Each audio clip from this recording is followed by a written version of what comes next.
Good morning everybody. Now let us come to the next topic of this chapter, that is a nation in the making. Now we have studied that the Indian National Congress was formed in the year 1885. In the early phase of the Indian National Congress, the leaders are called as moderate leaders and their working is called as the moderate phase, because they were using all constitutional methods to achieve their goals. So it is called as moderate phase. So let us see what was their demands, moderate demands in the early years of the Indian National Congress. That is first 20 years of Indian National Congress is called as moderate phase. Some of the demands was they wanted greater voice for Indians in the government and administration. Now, what type of voice they wanted in government and administration, that is listed one by one. One is legislative councils to be more representative, given more power and introduced in provinces where none existed. Now, as you know, there are two houses of the Parliament, Lok Sabha and Rajya Sabha. Similarly, in the state, there are two houses, one is Legislative Assembly and one is Legislative Councils. So this legislative council, it should be more representative. That means more people should be included in the legislative council. The number of Indians should be more in the legislative council, and more power should be given to those people who are part of legislative council. And in many states, legislative councils were not there. At that time, it was not state, it was called as provinces.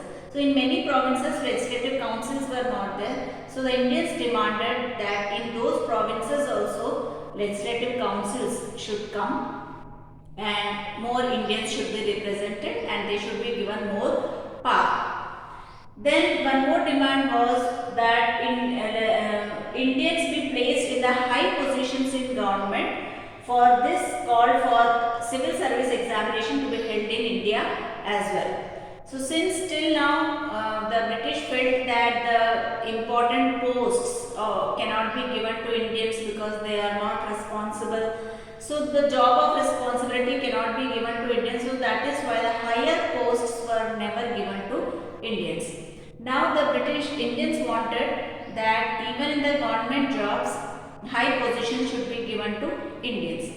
And to get a high position, one has to pass the civil service examination. And during those times, civil service examinations were held only in London. So the Indians who were capable also were not able to write this examination because it was not possible for everybody to go to London and write the exam. So the Indian national leaders, they demanded that such examination should be held in India also, so that many children can write the civil service examinations and those who get through that can get higher posts. Then one more demand was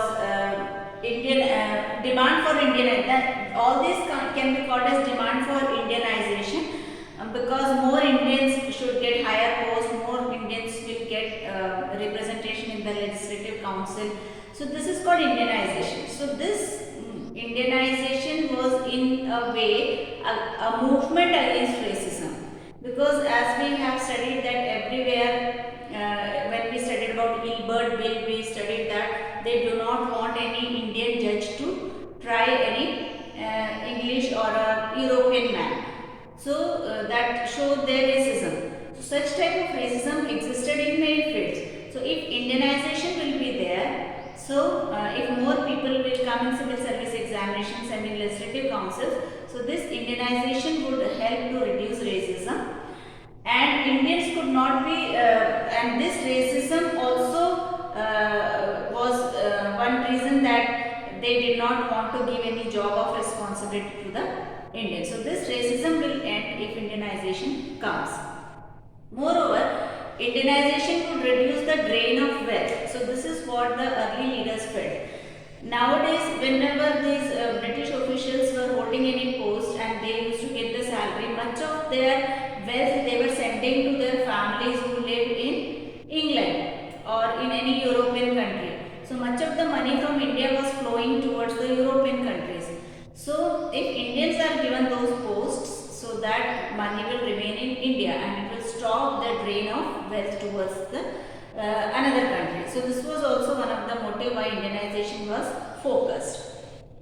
Moreover, one more demand of Indian National Congress was separation of judiciary from the executive, so that many of the unruly English people can stop unruly behavior over the Indians. So if there is anything wrong done, so it should be tried in the court, and the executive people who are implementing the laws will have nothing to do with giving the people punishment. So executives and judiciary should be separated. That was one of the demand. And one was repeal of Arms Act. So we have already studied that according to Arms Act, no Indian should be allowed to possess any arms. So this law should be taken off. That was one of the demand of the Indian National Congress. And then freedom of speech and expression. We studied in Vernacular Press Act that any matter which will be printed in the newspaper, if it is against the British, so then that newspaper can be confiscated. So this stopped the freedom of press and expression. So the Indians wanted that the freedom of press and expression should be given to the people. So these are some of the demands in the early phase. There were many other economic demands.